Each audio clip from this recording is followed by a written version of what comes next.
What's up, everyone? Welcome back to Hassan's Hits. Welcome to episode 4. If you have not yet subscribed, can you please hit that subscribe button? And if you have subscribed, thank you for the support. Ice Cube, the legend, whether it comes to music, movies, just entrepreneurship, everything. Ice Cube is a legend. Ice Cube is basically going at it with the NBA and Adam Silver. It's all alleged, but he's basically saying the NBA is blocking him from getting sponsorship and having people tune in to the big three. It's a one-sided beef, if there is beef, because the NBA is not in a beef with the big three and Ice Cube. The big three is not a viable league. It's not worth watching, to be perfectly honest. From its inception, you could tell that this is not gonna make a lot of money, and a lot of people are not going to tune into this product. It's 3-on-3. It's retired players and players that are washed up. Now, I'm not saying that no one wants to tune in, no one wants to buy tickets. That's not what I'm saying. People will tune in. People will buy tickets. However, if it's not doing so great, you can't just point the finger at, hey, look, it's the NBA, blocking resources and telling people not to tune in or sponsor this product. This is just a bad product. And this is something that wasn't going to make much money anyways. He's not getting the return that he was hoping for. And so he's kind of pointing the finger at the NBA. Look what the NBA did. It's the NBA blocking all of this.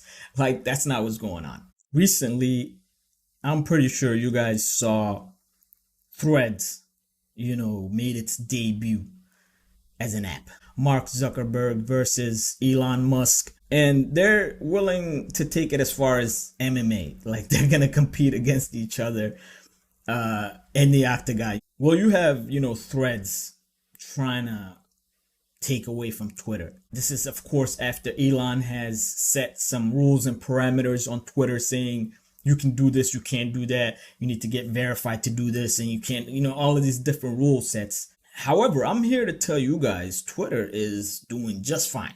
And so as soon as Threads launched, everyone is going over there, opening up an account. I checked it out for myself, and you open up the account and all you see is a lot of people being fake, to be perfectly honest. And you notice that right away because, there's not that much positivity going on. Oh, welcome to the Threads family. Who's threading? This is all a bunch of garbage. Elon needs to know he has nothing to worry about. Twitter is an app where you might open it up 8 a.m. in the morning and you just see some crackhead jumping out of a 3-story building, landing in Power Ranger position. You're not going to see that on any other app.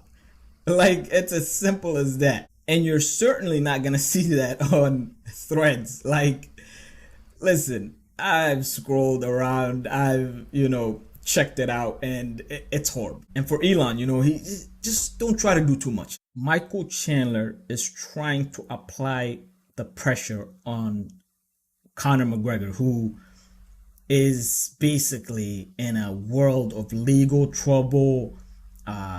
Who knows, he's not in the USADA pool, which he was supposed to be 6 months out from this fight, which was supposed to happen somewhere towards the end of the year. They were aiming for December.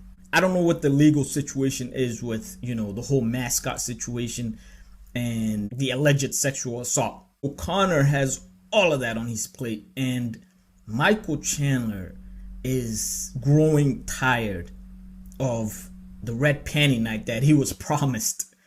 He's growing tired. He knows this was a huge opportunity for him to earn a lot of money, and now it's looking like, he's gonna lose it. Because Conor McGregor is just, he's going by his own rules. And we know this because Dana White, came out and said, the fight could still happen in December. If the USADA rules are that the fighter has to enter the testing pool 6 months ahead of time.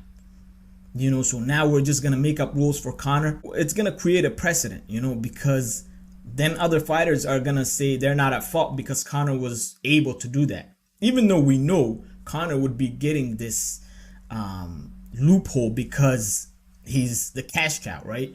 He's one of the, most lucrative combat sports fighters on the planet. And so there's a reason why Conor would get that, pass and loophole. However, it doesn't make it right.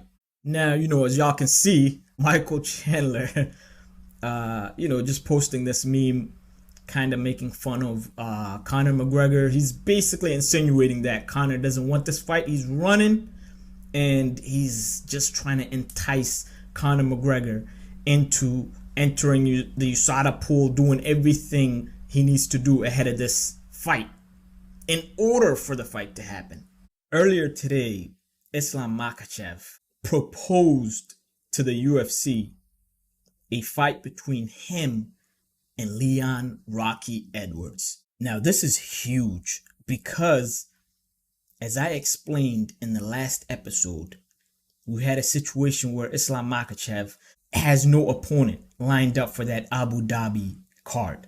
And we know he is the main component to that Abu Dhabi card. He is, gonna be the main event.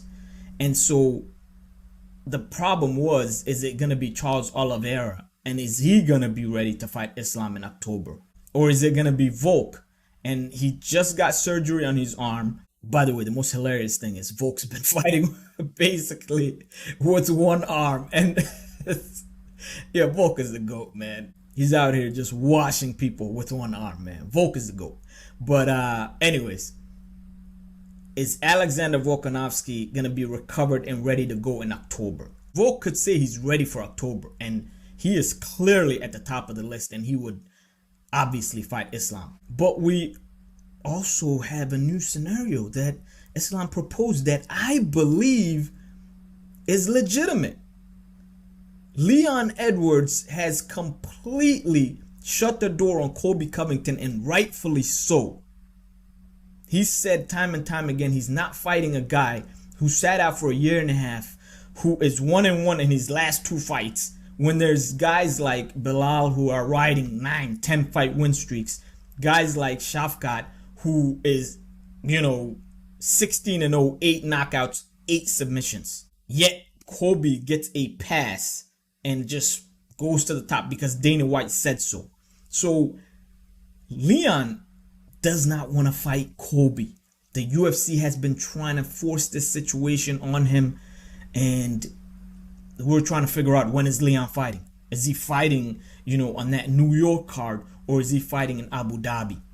Leon said earlier this year that he wanted to fight on that Abu Dhabi card. Of course, it makes sense too because he's across the pond. He's in, London.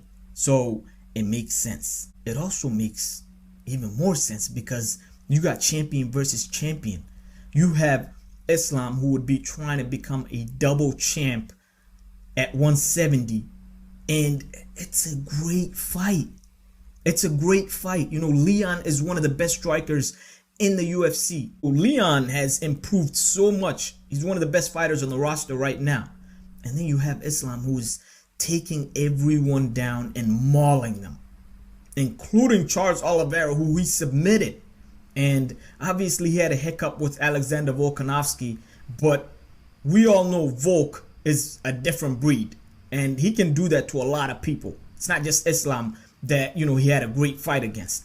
He is running the entire featherweight division to the ground. It makes for a great fight.